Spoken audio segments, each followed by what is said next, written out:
Can I tell you something I noticed this week? This week felt like a masterclass in leadership patterns. I spoke with executives, founders, commercial leaders, technical leaders, and ambitious professionals preparing for their next chapter. Different industries, different business models, different titles. But underneath every conversation, I kept finding the same invisible thread. None of them were actually competing with another person anymore. They were competing with a previous version of themselves. One executive leads technology that serves millions of customers. Her challenge wasn't technical expertise.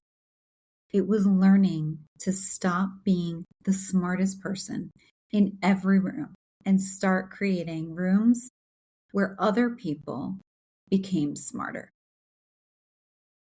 Another commercial leader wanted to double enterprise revenue. We never spent so much time talking about sales. Instead, we talked about identity. He had become so good at carrying the business that the business couldn't grow beyond him. Then another executive asked, Melissa, what skills do I need for the next promotion? I smiled because I hear that quite often during any of the conversations that I have on my recent coaching calls. But the better question is, who do you need to become? Let's talk about the Leadership Laboratory and why I called it specifically that. Individual conversations are interesting. Patterns are transformational.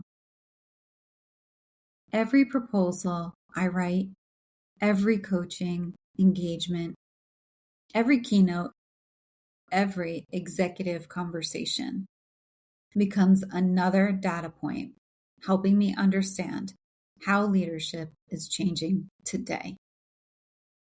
Lately, I've noticed something fascinating and piquing my curiosity at scale right now. The external problems are getting more complicated. AI, economic pressure, reorgs, transformation. But the internal obstacles haven't changed much at all. Fear, identity, comfort, control. Those four things show up everywhere. Let's talk about identity. For years, my reputation was built on solving problems. If something broke, I'd fix it. If there was ambiguity, I'd create clarity. If a presentation needed to happen, I'd raise my hand and volunteer. I believe leadership meant caring more.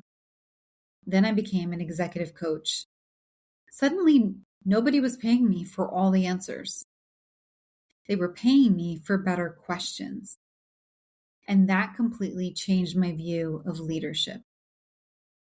High performers accidentally become prisoners of their own reputation. Everyone knows them as dependable, reliable, the expert, the fixer. And eventually, excellence becomes expensive because excellence starts limiting evolution. I've been talking recently about this self-imposed glass ceiling. Nobody installs it for us. We build it ourselves. Every time we say, I'll just do it. It's faster if I handle it. Nobody can do it like I can. We're laying another brick. And one day we wake up wondering why we're stuck. The ceiling isn't above us. We're standing on top of the ladder we refused to climb beyond. Let's talk about opportunity. Your next promotion starts long before the position exists. Executives don't wait until the opportunity arrives. They build visibility before they need visibility. Relationships before they need relationships. Credibility before they need credibility. And that's the opportunity flywheel. Position yourself. Increase visibility. Build relationships. Execute consistently. Generate results. Refine. And then repeat. Momentum compounds. Everything eventually comes back to my 3 C's. Curiosity asks better questions. Clarity identifies what actually matters. Conviction acts before certainty appears. Most leaders reverse the order. They wait to feel confident. Confidence almost always arrives after action, not before it.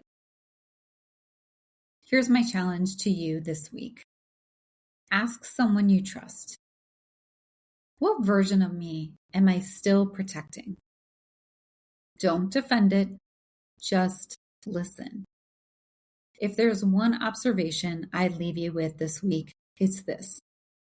The version of you that got you here deserves gratitude. It doesn't deserve permanent control over where you're going next. Thank that version. Honor that version. And then outgrow that version. Because leadership isn't protecting yesterday's identity. Leadership is creating tomorrow's opportunity. Until next time, keep observing the patterns, create more opportunity, and keep holding the room.